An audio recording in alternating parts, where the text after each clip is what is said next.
My wife said for the 1000th time, "My ex would never disappoint me like this." I finally snapped. "Then maybe you married the wrong person." She went pale. I continued, "Lucky for you, I can fix that mistake." The divorce attorney was on speed dial. I, 34 male, have been married to my wife, 32, for 6 years. Together for 8 total. We have no kids, which looking back now feels like the only smart decision we ever made together. Let me paint you a picture of what my marriage has been like. Every argument, every disagreement, every minor inconvenience, there he was. The ghost of boyfriend past. Her ex. The guy she dated for 2 years in college before he moved across the country for some job, and they mutually ended things. She said she was over him, said it was ancient history, said they'd grown apart and there were no hard feelings. But he never really left our marriage. Forgot to pick up the dry cleaning? My ex always remembered everything. He had this incredible memory for details. Didn't want to go to her cousin's 3rd wedding? My ex loved my family events. He actually enjoyed spending time with my relatives instead of acting like it was torture. Bought the wrong brand of almond milk. My ex knew exactly what I liked without me having to spell it out for him. Got a promotion, but the raise wasn't as big as expected. My ex was so ambitious. He was already a senior manager by 30. I swear to God, if I heard my ex one more time, I was going to lose my mind. And last Tuesday, I finally did. We were having dinner. I'd cooked. Nothing fancy, just some pasta with homemade sauce. Something I've been making for years that she used to love. Used to being the key words here. She took one bite, made this face like I'd served her garbage, and said, "This is so bland. You know, my ex made this amazing bolognese. Like restaurant quality. He actually understood how to season things properly." I put down my fork, set it very carefully beside my plate. Felt something inside me shift. "My ex would never disappoint me like this," she continued, not even looking at me, just scrolling through her phone while criticizing the meal I'd spent an hour making. Something in me just broke, quietly, cleanly, like a bone that's been stressed too many times finally snapping. "Then maybe you married the wrong person," I said. Her head snapped up. "What did you just say?" "You heard me. If he was so perfect, if he never disappointed you, if he remembered everything and loved your family and seasoned things properly and was so ambitious, then maybe you should have married him instead of me." She went pale, like actually pale, color draining from her face pale. I've never seen that expression on her before. I was just lucky for you, I continued, keeping my voice completely calm. "I can fix that mistake. You don't have to be stuck with disappointing old me anymore." I stood up, took my plate to the kitchen, scraped it into the trash, and went to my home office. Closed the door, sat down at my computer, and I emailed my divorce attorney. Yeah, I already had one. I'd consulted with him 8 months ago during a particularly bad stretch when she compared my career trajectory unfavorably to her ex for what felt like the 100th time. He'd walked me through the basics, told me what to expect in our state, gave me his card, and said, "Call when you're ready." I was ready. She didn't follow me that night. I think she was too shocked. By the time she came to bed, I was pretending to be asleep. She didn't try to wake me, didn't reach for me, just lay there in the dark, and I could hear her breathing heavily like she was trying not to cry. I didn't care. The next morning, I was up and dressed before she woke up.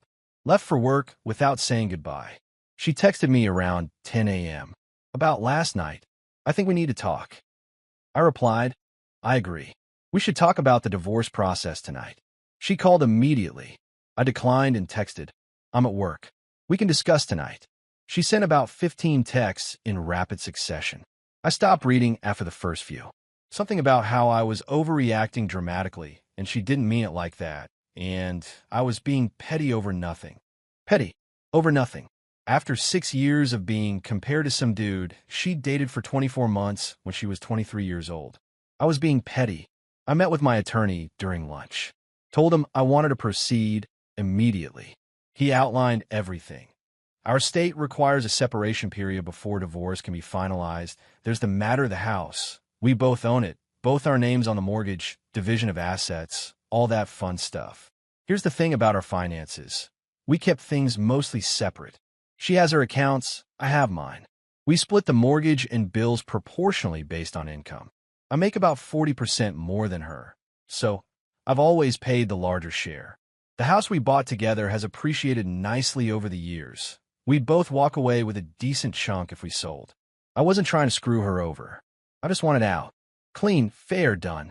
That night, she was waiting for me when I got home. She'd clearly been crying, red eyes, puffy face, tissues everywhere. But she had that look on her face. The one that said she'd been rehearsing exactly what to say. "I'm sorry," she started. "I know I compare you to him sometimes. Sometimes. Okay, maybe more than sometimes. But it doesn't mean anything. It's just venting. Everyone complains about their spouse. Everyone does it." "No," I said. "Everyone doesn't. I have never once compared you to any of my exes. Not once in 8 years. You know why? Because I chose you. I married you. When you choose someone, you stop measuring them against the past." She started crying again. "So that's it? One fight, and you want a divorce?" "This isn't one fight. This is 6 years of being told I'm not good enough. 6 years of being compared to some perfect memory you have of a guy who, let me remind you, left you. He moved across the country and didn't ask you to come. And every single time I bring up how much the comparisons hurt me, you tell me I'm being sensitive, that I should know you don't mean it, that I'm just being insecure and I need to get over it." She opened her mouth to respond. "Tell me I'm being insecure right now," I said. "Go ahead. Tell me one more time that this is my problem." She didn't say anything. "I've already contacted my attorney," I said. "We can do this the easy way or the hard way. Cooperate and we both walk away with something. Fight and we both walk away with less. Your choice." Update 1, 5 days later. So things have escalated. Of course they have. This is Reddit. Things always escalate. After our conversation, my wife went into full damage control mode. But not the "I need to fix myself and earn back trust" kind of damage control. The "I need to fix him and make him see he's wrong" kind. First, she called her mother. Within 2 hours, my mother-in-law was at our house. Walked right in like she owned the place, which, to be fair, she kind of acts like she does about everything in her daughter's life. Always has. "What's this I hear about you abandoning my daughter?" were the first words out of her mouth. No hello. No context check. Just accusation. "I'm not abandoning anyone. We're getting a divorce. It's a decision that affects both of us." "It is not a decision," my wife yelled from behind her mom. "I never agreed to this. It's happening whether you agree or not," I said. "That's how divorce works. One party can file. I'm filing." My mother-in-law started in on me. How ungrateful I was for everything her daughter had given me. How her daughter had sacrificed the best years of her life for this marriage. How I was going to regret this when I was old and alone and realize what you threw away. The classics. I let her talk. Didn't interrupt. Didn't defend myself. Just waited. When she was done, I said, "Are you finished? Because I have work emails to catch up on." She looked at me like I'd grown a second head. I don't think anyone had ever just not engaged with her before. She's one of those people who feeds on conflict, on getting a rise out of people. And I was giving her nothing. "You're making a huge mistake," she said. "Absolutely huge." Noted. "You can leave now." She didn't leave. She stayed for 3 more hours, crying with my wife in the living room while I worked in my office with the door closed. Finally, they left together, my wife going to stay with her parents until I came to my senses. Fine by me. The house was peaceful for the first time in years. I made myself dinner, seasoned it exactly how I wanted. Didn't hear a single complaint. But that was just the beginning. Over the next few days, I started getting messages from people I hadn't talked to in months. Friends of hers, some mutual friends, even a couple of my own relatives who were close to her family through church or whatever. The story she was telling? That I was having a mental breakdown. That I'd snapped out of nowhere without any warning. That she was the victim of my sudden and cruel abandonment after years of being a devoted wife. Not a single mention of the years of comparisons. Not a word about the ex thing. According to her narrative, we had a perfect marriage, and I just woke up one day and decided to destroy it for no reason. One of her friends actually sent me a message saying, "I can't believe you'd do this to her. She's always said you were the love of her life." I screenshot that and sent it back with, "Funny, she spent 6 years telling me her ex was better than me at everything." Maybe ask her about that before you decide who the victim is here." The friend didn't respond. Then came the real dirty move. Day 4 of her staying at her parents' house, I got a call from our mortgage company. Apparently, someone had been calling repeatedly to inquire about options for the house. Specifically, whether one party could refinance or assume the loan without the other's consent if there were concerns about the stability of the marriage. Guess who that someone was? My wife was already trying to figure out how to get the house for me. Before we'd even talked to lawyers together. Before any papers were filed. Before any actual negotiation. I called my attorney immediately. He said it was a common move. One party tries to establish ownership or rights ahead of official proceedings. He advised me to document everything and absolutely not to leave the house, because physical possession matters in these situations. Then her mom called me directly. Not my wife. Her mom. "I think we should talk," she said. Adult to adult. Without all the dramatics. "Okay, I'm listening. My daughter made mistakes. I understand that. I'm not saying she's perfect, but you're throwing away a good marriage over wounded pride. With all due respect, you have no idea what my marriage has been like from the inside. I know my daughter loves you. Does she? Because for 6 years, all I've heard is how much better her ex was. At everything. Every single thing I do is compared to him and found lacking. Is that what love looks like to you?" Silence. "I didn't think so," I said. "She's under a lot of pressure. Her job has been stressful, and she's always struggled with insecurity. And I've spent 6 years being patient about that. 6 years of never once comparing her to anyone. 6 years of trying to be understanding and supportive. I'm done. I'm not a rehabilitation center for her insecurities. I'm supposed to be her husband." Her mom started crying on the phone. "Please, just give her one more chance. She'll go to therapy. She'll work on herself. She promises. She should definitely go to therapy. That would be good for her. But she should do it for herself, not to say to marriage she spent 6 years undermining." I hung up. That night, I got a text from an unknown number. Just a screenshot. It was from my wife's social media, a post from 3 years ago. A photo of her and her ex at someone's wedding, dressed nice, standing close together, with a caption about running into old friends and some connections just don't fade. I hadn't known about that post. She'd never mentioned seeing him. Ever. The text with a screenshot just said, "Thought you should know they've been in contact more than she's admitted. Sorry, man. I don't know who sent it. Don't really care. What mattered was this. She'd been secretly meeting up with this guy. The guy she compared me to constantly. The guy she never shut up about. And she never mentioned a single encounter to me." Update 2, 12 days later. Alright, so, the last week has been absolutely wild. After I found out about the secret contact with her ex, I did some digging. Not stalking, just looking at things I'd never thought to look at before. Her social media accounts, which I'd honestly never paid much attention to. Our shared cloud storage where old photos were backed up automatically. Stuff like that. What I found made my stomach drop. At least 4 separate occasions over the past 3 years where she'd seen her ex as friends. Dinners, coffee dates, once a concert when I was traveling for work. All completely hidden from me.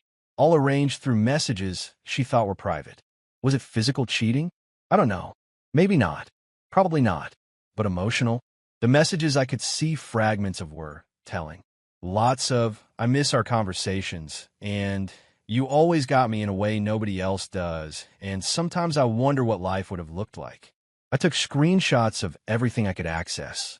Sent them to my attorney. He said it strengthened my position considerably, especially if she tried to claim I was abandoning a loving marriage for no reason. Then she came back to the house. Not to reconcile. To get some of her things, she said. But she also had a specific agenda. To convince me to try couples therapy instead of jumping straight to divorce. "One chance," she said. "Just give me one real chance to fix this. Therapy. 3 months. If nothing changes, then fine. You've been meeting up with your ex behind my back for 3 years," I said flatly, while comparing me to him constantly to my face. That's not something 3 months of therapy fixes. She went white. "How do you? Doesn't matter how. What matters is that you lied. For 3 years. While making me feel like garbage for not being him. Nothing happened. I swear to God. Nothing physical ever. I don't care if it was physical. You kept a whole relationship hidden from me. A relationship with the exact person you won't stop comparing me to. How am I supposed to trust a single word that comes out of your mouth? She didn't have an answer for that. She left with some of her clothes and personal items. I didn't stop her. Didn't engage with her crying or her apologies or her promises to do whatever it takes. I just watched her, pack and let her go. 2 days later, her mom showed up at my workplace. Yes, at my actual job, the place where I earn the income that paid for most of our house. I work in a professional office setting, business casual, open floor plan, clients occasionally walking through. And here comes my mother-in-law, marching past reception, demanding loudly to speak to me about a family emergency. My manager came over to my desk with this confused expression like, there's a woman here claiming she's your mother-in-law. Says it's urgent? Should I call security? I went to the lobby, told my mother-in-law very calmly and quietly that this was my place of employment and she needed to leave immediately. Not until you agree to sit down with my daughter like a rational adult. You're embarrassing yourself, I said, and you're embarrassing your daughter. Coming to someone's workplace is harassment. Leave now, or I'll have security escort you out and I will file a formal report. She left, but not before saying loudly enough for half the lobby to hear, "You're going to regret treating my family this way." My manager asked afterward if I was okay. I gave him the short version. Going through a difficult divorce. Wife's family doesn't accept it and is acting inappropriately. He was sympathetic. Said to let him know immediately if she came back. That night, I documented the workplace incident in detail and added it to my file. My attorney said it was useful, showed a pattern of harassment and boundary violations. Then came the move I genuinely didn't see coming. Her ex reached out to me, not through some anonymous text this time, directly, a DM on social media with his real profile, his real name. His message was short. "Hey, I heard from mutual people that you and your wife are getting divorced. I want you to know that nothing physical ever happened between us while you were married." She reached out to me a few times over the years, and I probably should have shut it down harder, but I didn't think it was my place to interfere. I'm sorry. For what it's worth, she talked about you a lot when we met up, mostly complaining if I'm being honest. I always wondered why she married you if she was so unhappy. Anyway, I thought you deserved to know the full picture. I stared at that message for a long time. Then I replied, "Thanks for telling me. One question, did she ever mention that she compared me to you constantly? Like on a daily basis?"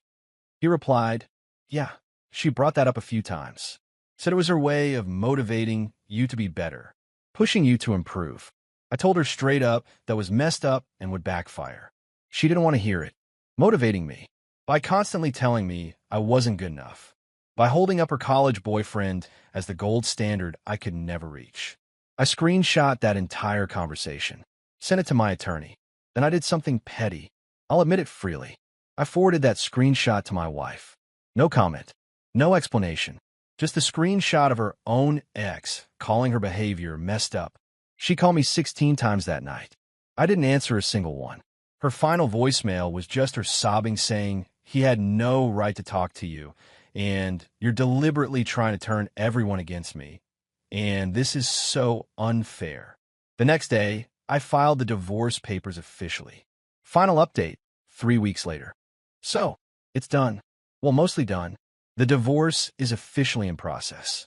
Our state requires a mandatory waiting period, so it won't be finalized for a few more months, but all papers are filed. We've agreed on terms through our attorneys, and the house is listed for sale. Here's how the asset division shook out. For those curious about the practical reality, the house gets sold, and we split the equity 50-50. That's fair. We both contributed, even if my contribution was larger. I'm not going to fight over 10% when I just want this over with. We each keep our own retirement accounts, our own savings, our own vehicles. Clean split. No alimony either direction. We both have careers. I'm walking away lighter than I came in, financially speaking. Legal fees ate into things substantially. The housing market isn't amazing right now, so we'll probably get less than we hope for the house. That's the reality of divorce. Everyone loses something. But here's what I gained. My sanity. My self-respect. My peace. Now, for the satisfying part, because I know that's what y'all are really reading for. The fallout from my soon-to-be ex-wife has been significant. First, her friend group. Remember how she was telling everyone I had a mental breakdown and was cruelly abandoning her? Well, those screenshots I mentioned, the ones showing her secret meetups with her ex, and the messages where he confirmed her behavior was messed up, those have a way of getting around in social circles. I didn't post them publicly. I'm not trying to destroy her publicly. But when her friends reached out to me directly to call me a monster, I responded with context. Just facts. Here's what actually happened over 6 years. Here's documentation. Make your own conclusions. Most of them stopped reaching out after seeing the evidence. A few actually apologized for assuming the worst about me. One said, "I always thought it was weird how obsessively she talked about her ex. Now I understand why you left." Second, her mother. The woman who showed up at my workplace and caused a scene? Turns out that little stunt got back to my wife's father, who I've always gotten along with okay. He was not pleased about his wife harassing me at my job. There was apparently a significant family blow-up about boundaries, inappropriate behavior, and making the family look crazy. He actually sent me a brief apology text. Just, "I'm sorry for my wife's behavior at your workplace. It was wrong, and I've addressed it." He also mentioned that his daughter had finally been forced to admit to the family about the secret meetings with her ex. His words, "She has some growing up to do. I wish you well going forward." Unexpected, but genuinely appreciated. Third, and this is the part that brings me a certain grim satisfaction. The ex. Remember how my wife spent 6 years comparing me to this perfect, flawless, amazing guy? The guy who never disappointed her, who made restaurant-quality food and remembered everything and was so ambitious and successful. Turns out, once word circulated that she was getting divorced and had been secretly meeting up with him, his girlfriend found out. The girlfriend he'd been with for 4 years. The girlfriend he was apparently planning to propose to soon. She dumped him, and my wife, fresh off filing for divorce, apparently thought this was her golden opportunity. Her chance. The universe finally aligning to give her what she always truly wanted, a second chance with her perfect ex. She reached out to him, made her move, said something along the lines of, "Now that we're both single, we can finally be together the way we were always meant to be." He turned her down, completely, finally, decisively. According to what filtered back to me through mutual connections, he told her that he'd moved on from her years ago, and she was living in a fantasy version of our past that never actually existed, that he never seriously considered getting back together, that he only stayed in occasional contact because he felt somewhat sorry for her, and that, frankly, her behavior toward me throughout our marriage had shown him a side of her personality he found genuinely ugly. She spent 6 years telling me this guy was perfect, holding him over my head constantly like a trophy I could never win, making me feel like a consolation prize she'd reluctantly settled for because she couldn't have what she really wanted. And when she finally got her chance, he didn't want her either. I'm not going to lie. When I heard that, I laughed. I actually laughed out loud alone in my apartment. Not because I'm glad she's suffering. I don't wish her genuine harm. But the irony is just too perfect. She destroyed our marriage chasing a fantasy. And the fantasy looked at her and said no thanks. As for me now, I'm okay. Really and truly okay. The apartment I'm renting while the house sale process is small, but it's entirely mine. Nobody criticizes my cooking. Nobody compares me to anyone. I go to bed without that knot in my stomach wondering what I'll be found lacking in tomorrow. I started seeing a therapist, not because I'm falling apart, but because 6 years of being constantly told you're not good enough does something to a person. Even when you know intellectually it's not true, it gets inside you. She's helping me untangle all that. My friends have been solid throughout this. The real ones, anyway. The ones who actually know me as a person, not just the version of me my ex presented. My sister told me last week that she's proud of me. Said she'd been worried about me for years. Watched me get quieter and more withdrawn and didn't know how to address it. She's relieved I finally stood up for myself. Some nights are still hard. I'd be lying if I said they weren't. 6 years is substantial. There were genuinely good moments buried in there somewhere. Earlier years, before the comparisons became constant background noise. Before I became just a series of disappointments to her. But mostly, I feel relief. Like I've been holding my breath underwater for 6 years, and I'm finally breaking the surface.